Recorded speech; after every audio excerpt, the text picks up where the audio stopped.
السلام علیکم ناظرین، آپ دیکھ رہے ہیں پروگرام ویوز آن لائن اور میں ہوں حسن رانا۔ 7 سپتمبر کا دن پاکستان کی تاریخ میں نہایت اہم دن ہے۔ اسی دن 1974 کو پاکستان کی قومی اسمبلی نے متفقہ طور پر قادیانیوں کو غیر مسلم اقلیت قرار دیا۔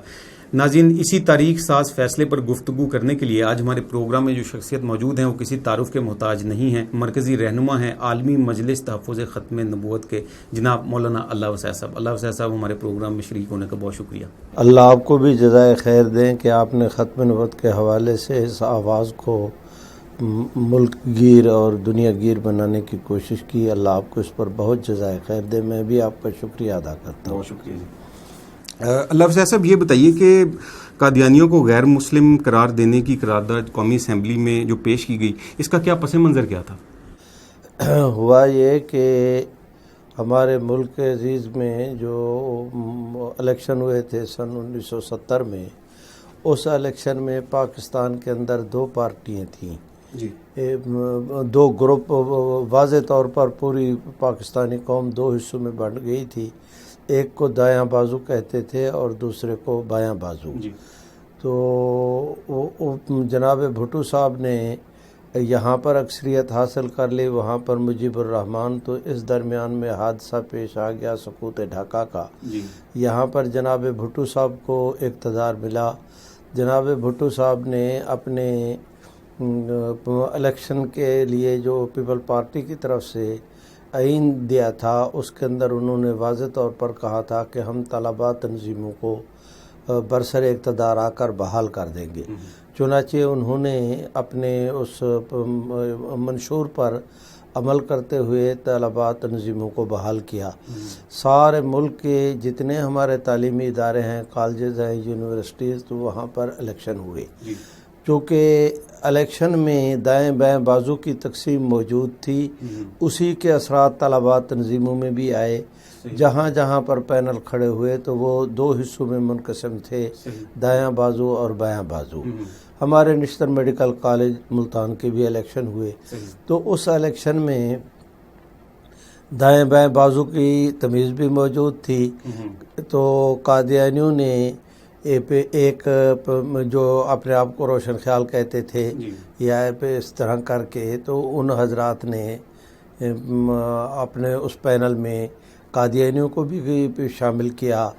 اس کے مقابلے میں جو دوسرا پینل کھڑا ہوا، وہ انہوں نے اس پینل کی یہ کہہ کر مخالفت کی کہ انہوں نے قادیانیوں کو اپنے پینل کے اندر کھڑا کیا ہے۔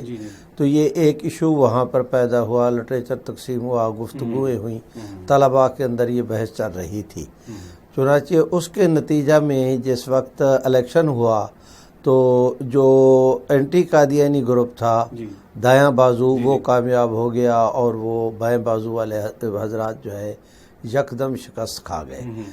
اس کے بعد جو گروپ کامیاب ہوا، انہوں نے کہا کہ ہم نے سوات کی سیر کے لیے طلباء کا ایک ٹور لے کر ان کو جانا ہے جی۔ تو اس کے لیے انہوں نے وہاں سوات کا سفر کیا۔ پہلے انہوں نے بکنگ کے لیے درخواست دی تھی خیبر میل سے۔ خیبر میل لاہور کے ذریعے پشاور جاتی ہے، تو محکمہ ریلوے نے کہہ دیا کہ ہمارے پاس اس کے اندر گنجائش نہیں۔ خیبر میل میں پہلے اتنی بوگیاں ہوتی ہیں کہ اس کی پاور وہ وزن نہیں کھینچ پائے گی۔ اس دن ویسے ایک اور اضافی بوگی شادی کی، کراچی سے شادی پارٹی بھی کوئی ہے جی، وہ آ رہی ہے۔ آپ نے اگر اسی تاریخ کو ہی جانا ہے تو پھر بجائے اس کے خیبر میل کے آپ جناب ایکسپریس سے سفر کر لیں۔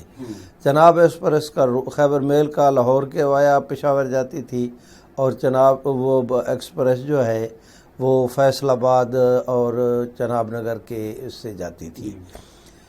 اس زمانے میں قادیانی جماعت کی عادت تھی کہ یہ ہر ٹرین پر اپنا لٹریچر اور اپنا اخبار تقسیم کرتے تھے، جو رکتی تھی وہاں پہ، جو بھی آنے جانے اپ اور ڈاؤن دونوں ٹرینوں پر وہ تقسیم کرتے تھے۔ اب جب یہ ٹرین وہاں پر گئی تو قادیانیوں نے وہاں لٹریچر تقسیم کیا۔ طلباء کا ملتان نشتر میڈیکل کالج کے الیکشن کی وجہ سے قادیانیوں کے مقابلے میں ہی وہ الیکشن جیتا تھا۔ ان کا ذہن بنا ہوا تھا انہوں نے قادیانیوں کا لٹریچر دیکھا تو زندہ باد مرد آباد کے نعرے لگا دیے، جس طرح کے طلباء حضرات کا مزاج ہوتا ہے۔ 1-1.5 منٹ وہاں پر ٹرین کا سٹاپ تھا، قادیانی اس پر تل ملائے تو بہت، لیکن یہ اتنے میں سگنل ہو گیا اور وہ طلباء دوڑ کر ٹرین میں سوار ہو گئے، کوئی حادثہ ہوتے ہوتے رہ گیا جی۔ اس کے بعد قادیانی جماعت نے اسے یہ سمجھا، اسے اپنی بے عزتی سمجھا کہ ہمارے اسٹیشن پر ہمارے خلاف نعرے بازی ہوئی، حالانکہ پہل خود قادیانیوں نے کی تھی۔ اگر وہ لٹریچر تقسیم نہ کرتے تو رد عمل میں نعرہ بازی نہ ہوتی، کیا انہوں نے خود تھا۔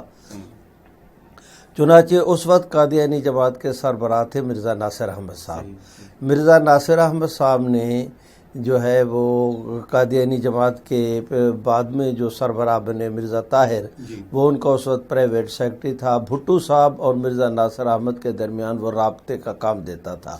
رابطے کا لفظ میں اس لیے استعمال کر رہا ہوں کہ 70 کے الیکشن میں پیپل پارٹی کی قادیانیوں نے افرادی طور پر اور مالی طور پر بے پناہ مدد کی تھی، اور وہ قادیانیوں کا خود مرزا ناصر احمد کا اعتراف موجود ہے کہ قدرت کی طرف سے ہمیں کچھ اشارے بھی ہوئے تھے، حالات بھی یہ ہوئے تھے کہ ہم کسی اور پارٹی کی سپورٹ نہیں کر سکتے تھے، ان پہ کسی نہ کسی طرح اسلامی لیبل رکھا ہوا تھا۔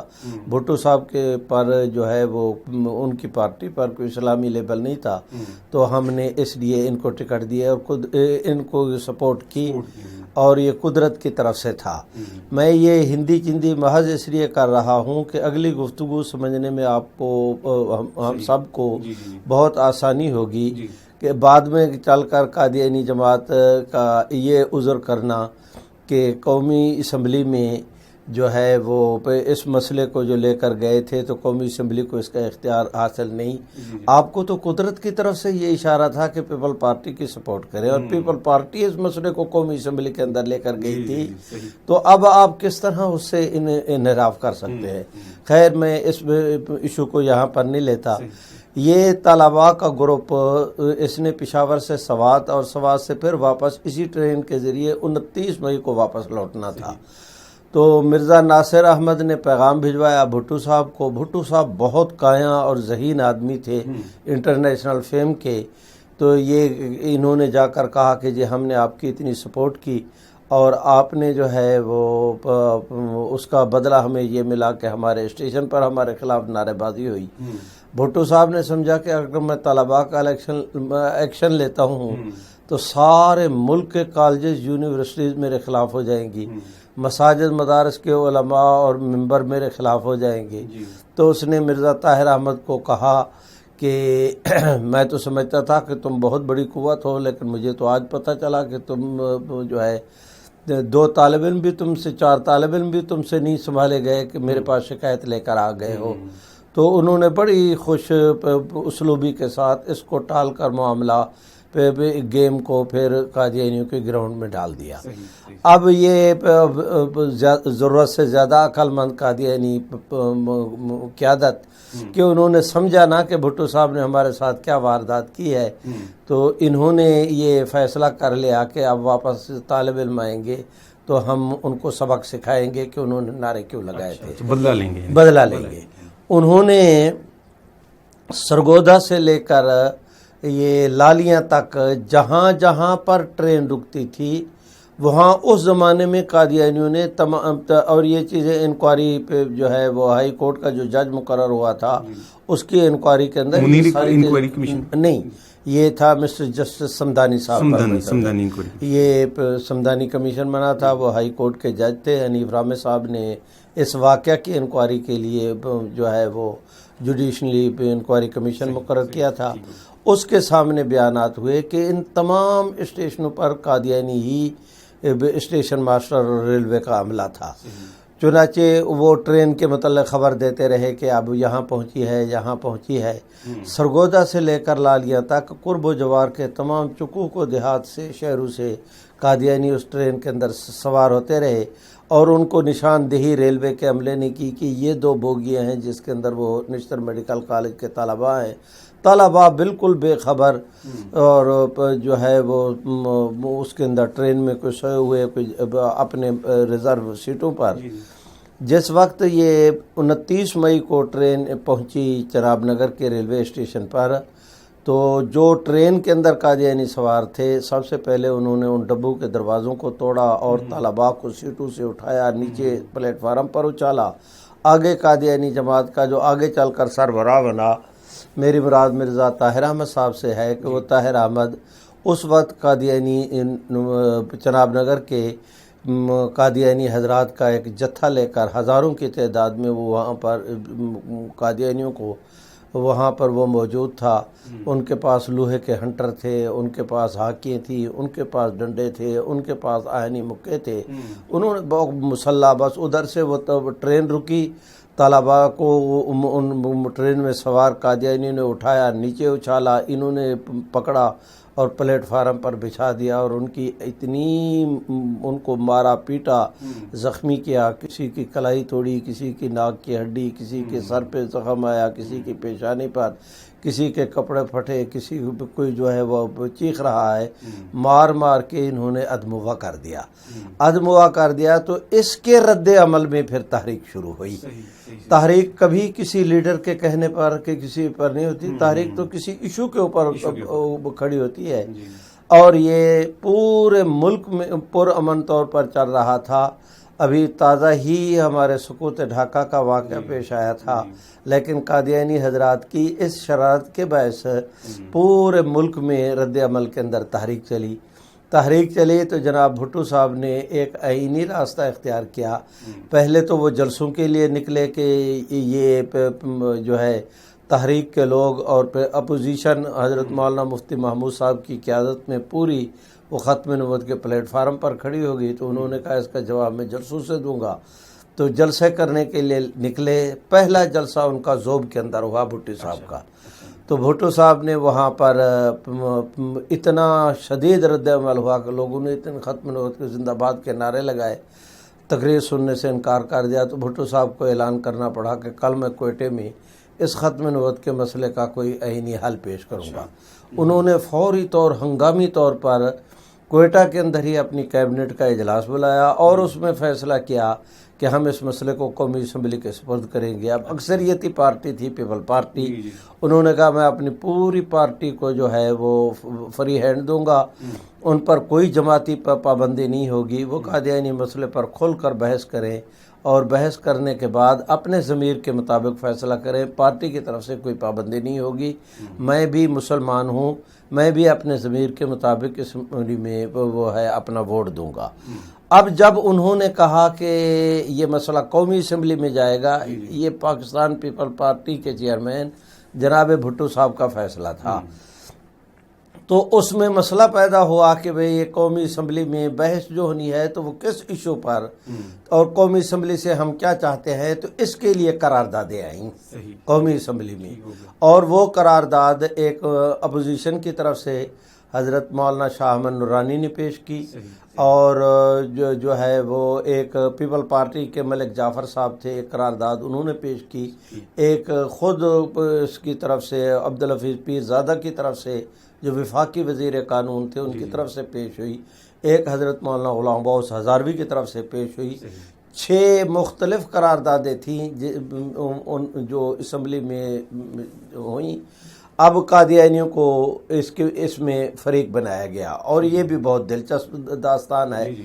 قادیانی جماعت نے بھٹو صاحب کے اس اعلان کے بعد فوری طور پر جو پہلا رد عمل دیا وہ یہ کہ انہوں نے درخواست لکھی وزیر قانون، وزیر اعظم اور قومی اسمبلی کے سپیکر کے نام کہ آپ نے قادیانی مسئلے پر بحث کرنی ہے قومی اسمبلی میں، ہمارے عقائد پر بحث ہونی ہے، ہم فریق ہیں، اگر ہمیں نہ بلایا گیا تو اس فیصلے کو وہ یک طرفہ فیصلہ ہوگا۔ یعنی وہ ان کو ان کی مرضی کے مطابق یعنی کہ بلایا گیا، صرف مرضی کے مطابق، ان کی ڈیمانڈ پر، ان کی درخواست دینے پر ان کو بلایا گیا اور ان کے مطالبے کو تسلیم کیا گیا۔ اب بھٹو صاحب کے لیے اور اس کے لیے انہوں نے مولانا مفتی محمود صاحب سے پوچھا، حضرت مفتی صاحب نے فرمایا کہ چشم ماہ روشن دل ماشاد قادیانی حضرات تشریف لائیں، اپنا موقف پیش کریں، ہمیں اس کے اوپر کوئی اعتراض نہیں ہے، ہم ان کے موقف کو سنیں گے بھی، اپنا موقف بھی ان کے سامنے رکھیں گے، اچھا ہے، اور یہ بات جو ہے وہ قوم کے سامنے آنی چاہیے۔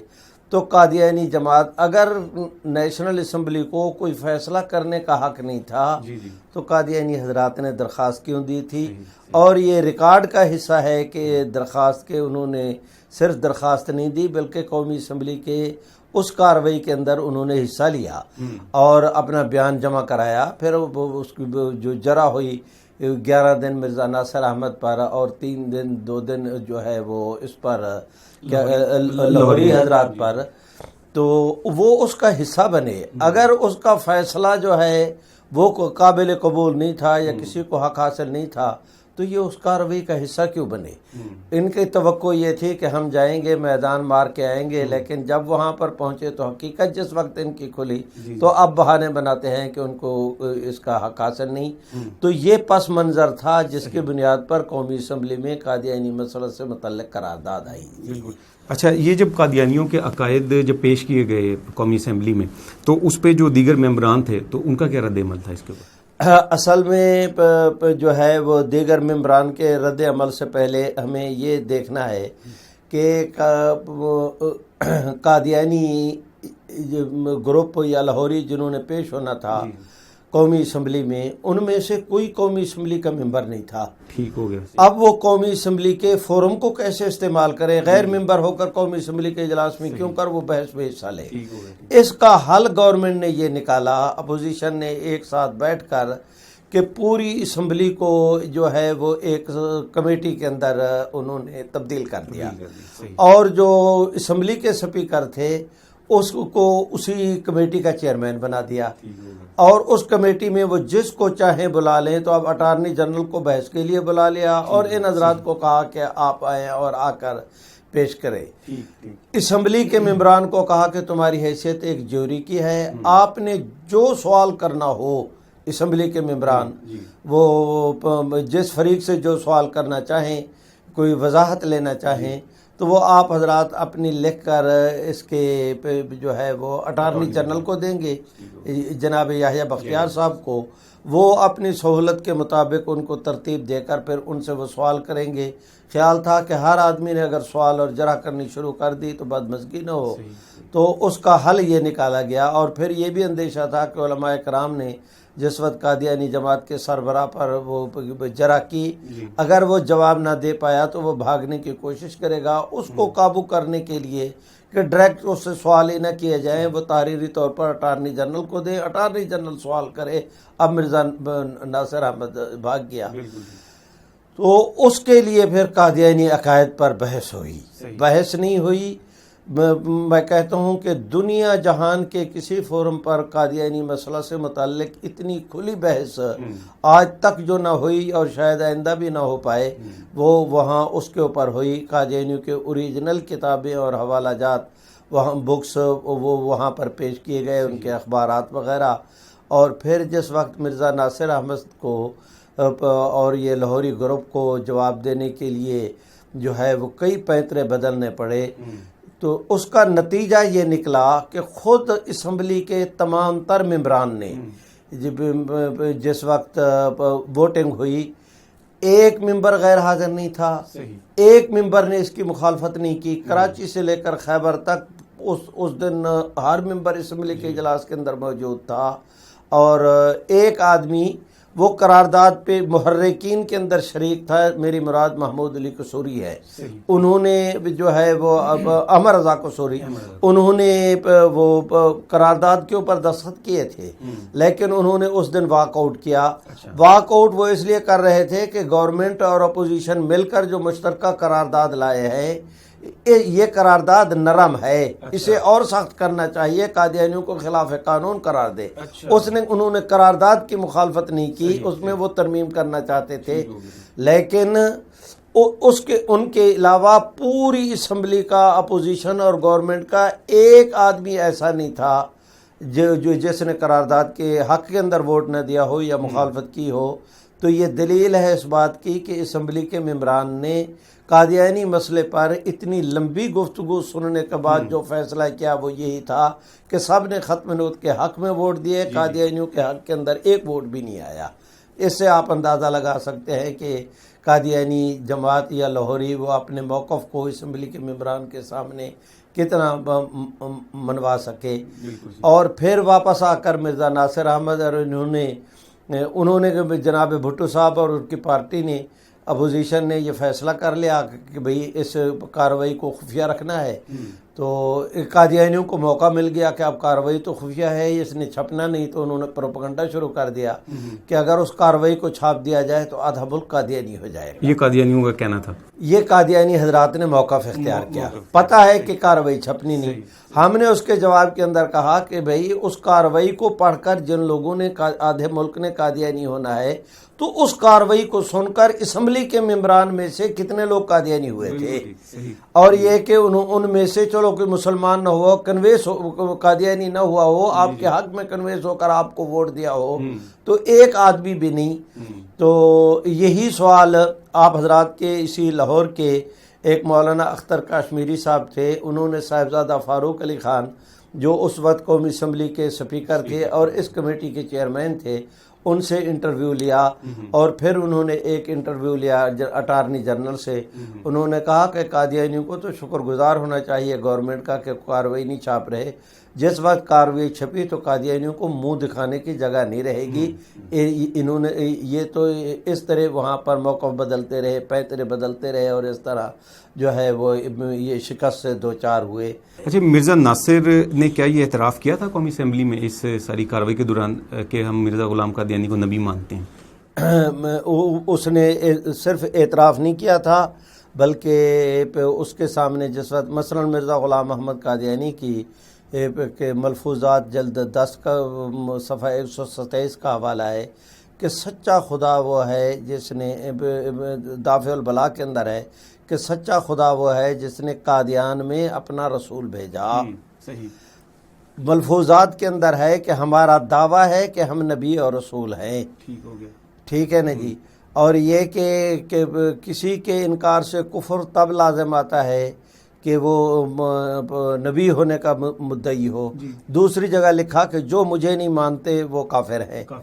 خود تسلیم کیا کہ مدعی نبوت کے انکار کرنے سے کفر، نبی کے انکار سے کفر لازم آتا ہے.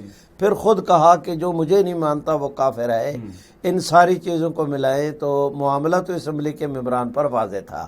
اب مرزا ناصر احمد کبھی ادھر بھاگتا کبھی ادھر بھاگتا. اٹارنی جنرل وہ بحث کرنے کے بہرحال بحیثیت وکیل کے وہ کبھی کوئی سوال کرتے کبھی کوئی سوال کرتے اور اس کے بعد ایسا ان کو جو ہے وہ اپنا پٹڑے پر لاتے کہ یہ چوکڑی بھول جاتا. کبھی پانی پیتا، کبھی اہم کرتا، کبھی کہتا ہے میں حوالہ چیک کروں گا، کبھی کہتا ہے آج میں تھک گیا ہوں. تو وہ اتنی دلچسپ چیز ہے کہ میں آپ حضرات کے اس ٹی وی کے ذریعے پوری دنیا کے اہل اسلام اور خود قادیانی حضرات سے درخواست کرتا ہوں کہ اب یہ اس سے اچھا فورم، اس سے وقی فورم اور دنیا کے اندر کوئی نہیں ہوگا.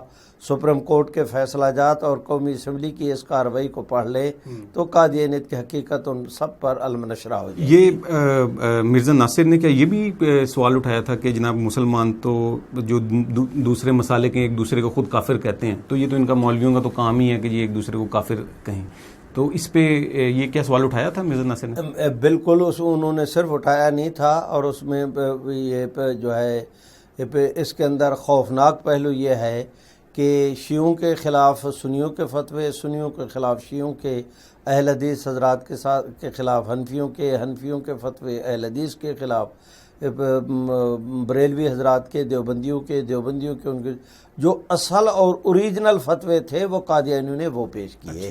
یہ دلیل ہے اس بات کی کہ تمام تر جو ہے وہ مذہبی منافرت پھیلانے میں قادیانی طبقہ ہی کام کرتا رہا ہے. اس طرح کے فتوے وہی لیتے تھے اپنے اس سوال کو پکا کرنے کے لیے.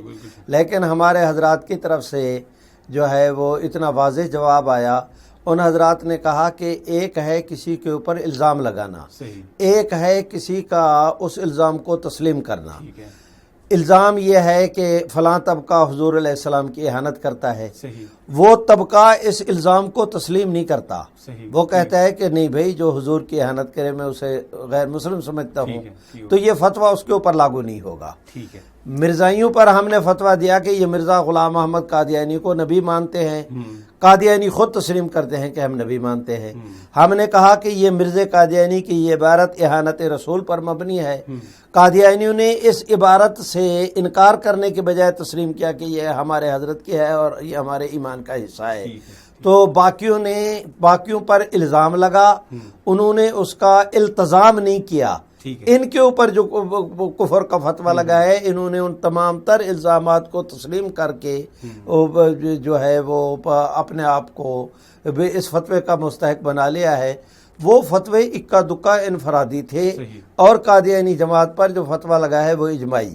مثلاً رابطہ عالم اسلامی میں دنیا بھر کی 142 مسلم تنظیموں کے، اور اس میں مولانا ابوالحسن علی ندوی جیسے آدمی، امام کعبہ جیسے، بیت المقدس کے امام صاحب جیسے اتنے وقی علماء اکرام اور دینی قیادت پوری دنیا کی جس کے اندر شامل تھی، ان حضرات نے متفقہ طور پر کہا تھا کہ یہ قادیانی مسلمان نہیں۔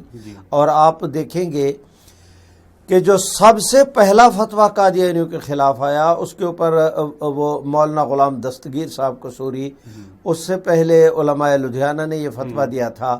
تو وہ جو مولانا غلام دستگیر قصوری صاحب کا فتویٰ آیا تھا، اس پر مولانا رحمت اللہ کرانوی کے دستخط تھے، اس کے اوپر مولانا احمد علی محدث سہارنپوری کے دستخط تھے جو شارح بخاری ہے، اور مولانا پیر مہر علی شاہ صاحب کے استاد ہے، اس پر دستخط تھے حضرت مولانا فضل الرحمان گنج مراد آبادی کے، اور وہ حضرت شاہ عبدالعزیز محدث دہلوی کے شاگرد ہیں، جو بیٹے ہیں شاہ ولی اللہ کے اور شاگرد ہیں ان کے۔ اتنے وکیل دینی قیادت نے، مولانا رشید احمد صاحب گنگوہی، مولانا جو ہے محمد حسین بٹالوی، مولانا نذیر حسین دہلوی، ان حضرات کے فتووں سے میں پہلے والے فتووں کی بات کر رہا ہوں۔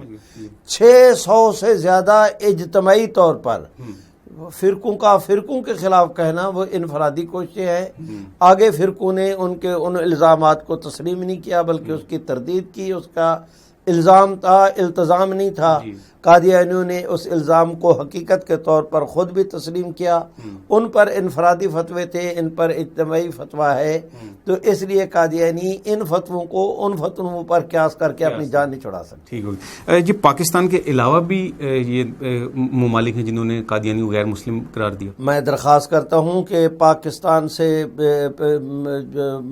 بہت پہلے شام نے فیصلہ کیا، مصر نے فیصلہ کیا، اور یہ گورنمنٹ سرکاری طور پر یہ فیصلے ہوئے، اور انہوں نے قادیانی جماعت کے دفاتر کو سیل کیا، انہیں خلاف قانون قرار دیا، ان کی پراپرٹیاں ضبط کی اور ان کے افراد کو ملک بدر کیا۔ اسی طرح جو ہے وہ عدالتوں میں سے صرف پاکستان کا سپریم کورٹ نہیں، جوہانسبرگ کی عدالت نے، ماریشس کی عدالت نے، بہاولپور کی عدالت نے، بھاگلپور کی عدالت نے، اور اسی طرح جو ہے وہ عرب امارات کی عدالت نے، سویڈن نے، ان تمام تر سرکاری اداروں نے، عدالتوں نے سرکاری طور پر جہاں پر انڈونیشیا میں جہاں پر جو ضرورت پڑی، تو ان تمام تر فورموں سے جہاں پر یہ قادیانیت کا مسئلہ زیر بحث آیا، انہوں نے یہی قرار دیا کہ قادیانی مسلم سوسائٹی کا، مسلم امہ کا حصہ نہیں۔ اور اس وقت تو پوزیشن یہ ہے کہ مشرق سے لے کر مغرب تک، شمال سے لے کر جنوب تک، اقصائے عالم کا ایک دارالافتاء ایسا نہیں، ایک مسجد ایسی نہیں، ایک ممبر ایسا نہیں جو قادیانیوں کے کفر پر جو ہے وہ اپنا متفق نہ ہو۔ اب تو اللہ کا فضل ہے کہ اب اکیلے نہیں رہے، قدرت حق نے حضور علیہ السلام کی امت کو اس کام کے لیے ایک کارواں کے طور پر کھڑا کر دیا ہے۔ جی، اللہ صاحب صاحب کا بہت شکریہ، آپ کے ساتھ بڑی زبردست گفتگو رہی، آپ ہمارے پروگرام میں تشریف لائے، آپ کا بہت شکریہ جی۔ مجھے بھی انتہائی خوشی ہے کہ آپ نے مجھ مسکین پر اعتماد کیا اور بلایا، اور مجھے اس بات کی بھی خوشی ہے کہ آپ کے اس پروگرام کے ذریعے یہ آواز پوری دنیا تک پہنچے گی۔ اللہ رب العزت ہم سب کو رحمت عالم صلی اللہ علیہ وسلم کی عزت و ناموس کے تحفظ کے حوالے اپنا جو ہے وہ آئینی اور مذہبی فریضہ ادا کرنے کی توفیق عطا فرمائے۔ ناظرین، ختم نبوت کے موضوع پر اسی قسم کے مزید معلوماتی ویڈیوز دیکھنے کے لیے آپ ہمارا ختم نبوت ٹی وی کا یوٹیوب چینل سبسکرائب کریں اور بیل کے آئیکن کو دبانا نہ بھولیے تاکہ آپ کو لیٹسٹ جو ویڈیوز ہیں ختم نبوت ٹی وی کی وہ آپ کو ان کی اپڈیٹس ملتی رہیں. تو ہمارا جو یوٹیوب چینل ہے اس کو ضرور سبسکرائب کریں. ناظرین، پروگرام کے آخر میں آپ کو ایک میسج دیتا چلوں کہ بحیثیت مسلمان اور پاکستانی ہمارا یہ فرض بنتا ہے کہ ہم یہ قانون جس میں کہ قادیانیوں کو غیر مسلم اقلیت قرار دیا گیا ہے اس کی بحیثیت مسلمان اور پاکستانی مکمل حفاظت کریں. نیکسٹ پروگرام تک کے لیے اجازت دیجیے. اللہ حافظ.